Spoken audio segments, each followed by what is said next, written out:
Mais Dalkia n'est pas la seule société à agir en dehors des règles de sécurité. Pierre, lui, est salarié d'une société de chauffage et climatisation, Santerne Fluide, filiale du groupe Vinci. En 2003, il a été envoyé à l'hôpital de Lens, dans le nord de la France. Sa mission, découper et changer des clapets coupe-feu. Dès le départ, il s'est interrogé sur la présence d'amiante. Quand on est arrivé ici, avec l'expérience, on a eu un gros doute. Un gros doute. On a demandé plusieurs fois à notre conducteur de travaux à l'époque. À chaque fois, c'était négatif. Pas d'amiante, pas de problème. Tout allait bien. Donc tous les jours, quasiment, vous avez demandé... Ah, bien sûr, on l'a demandé à 6 reprises. Et bien avant, j'insiste là-dessus, bien avant de commencer les travaux. Malgré leurs doutes et devant l'insistance de leur responsable de chantier, Pierre et son collègue vont commencer les travaux. Et on a commencé à tronçonner autour du clapet, sans protection. Seulement, la seule protection qu'on avait, c'était les gants. C'est tout ce qu'on avait. Tronçonner tout autour. Une fois que l'enrobage était retiré, je me mettais à plat ventre, à 20 cm du clapet, et je tronçonnais comme ça, la tête pratiquement dans le clapet, quoi. Et ici, c'était un nuage de poussière. Et vous étiez blanc? Blanc, blanc. C'est-à-dire, quand je vous dis blanc, blanc comme ça. Après 6 jours de travail, Pierre pose une nouvelle fois la question. Son chef, excédé, l'envoie vérifier lui-même les documents techniques rangés dans la baraque de chantier. On a ouvert le dossier, fait du hasard. Le premier dossier, c'était Où c'est qu'on est là. On parlait du bâtiment de Leplace, 4e étage, clapet, amianté. Il n'y a plus de doute. Pendant 6 jours, les 2 ouvriers ont respiré des fibres d'amiante.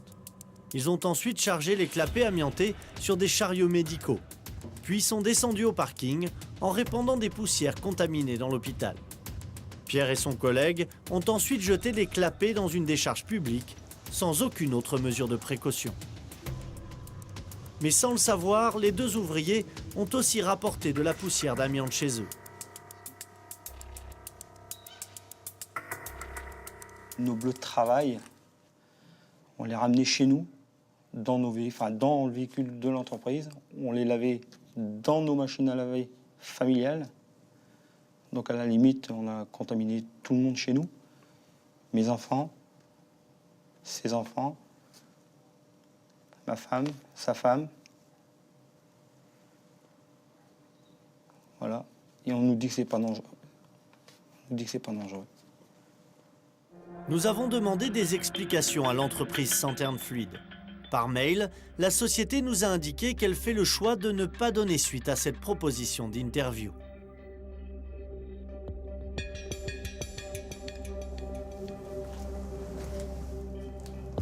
Mais aucune leçon ne sera tirée de cette affaire. Pire, en 2008, 5 salariés, dont 2 collègues de Pierre, seront contaminés au même endroit lors de la découpe d'un plafond amianté. Après ces 2 accidents, l'hôpital propriétaire des lieux ne décidera jamais de programmer un désamiantage, ni même de confiner les locaux contaminés. Aujourd'hui, seule une petite affichette indique la présence d'amiante. Pierre a été reconnu comme accidenté du travail, car d'ici 10 ou 30 ans, il risque de développer un mésothéliome, le cancer de l'amiante. Toute sa vie, il sera suivi par la médecine du travail et indemnisé s'il tombe malade dans quelques années. Aujourd'hui, il a pris rendez-vous avec un avocat pour connaître ses droits et pour essayer d'obtenir réparation de la part de son employeur. Vous avez signalé la situation à l'inspection du travail? Oui. Vous avez signalé également peut-être au procureur de la République Non.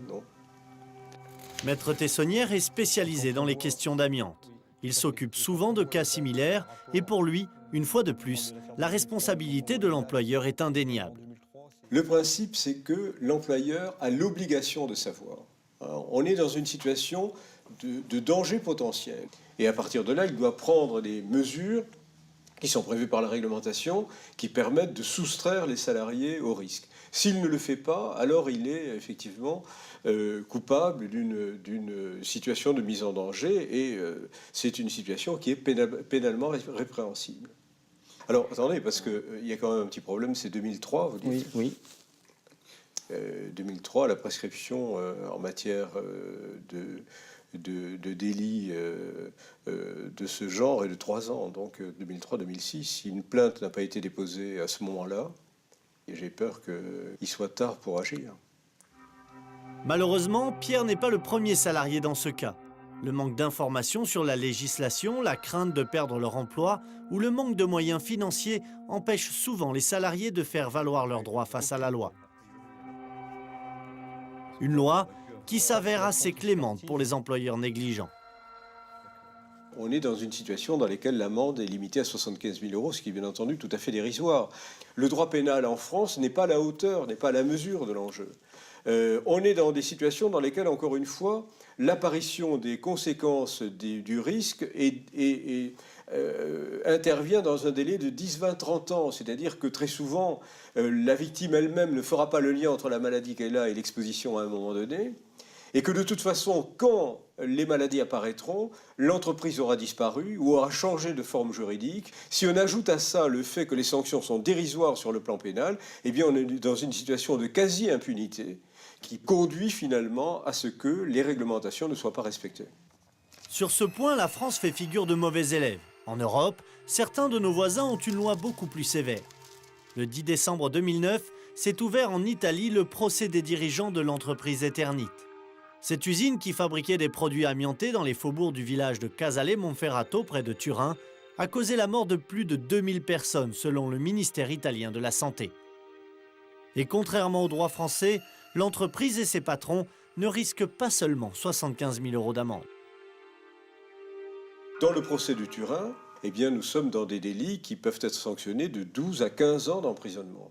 Et sont visés les responsables des groupes économiques qui contrôlaient la filiale italienne. C'est-à-dire qu'on n'a pas visé le lampiste, on a remonté, je dirais, à ceux qui tiraient les bénéfices économiques de l'opération de camouflage de la vérité, avec ses conséquences tragiques pour les travailleurs et pour les riverains.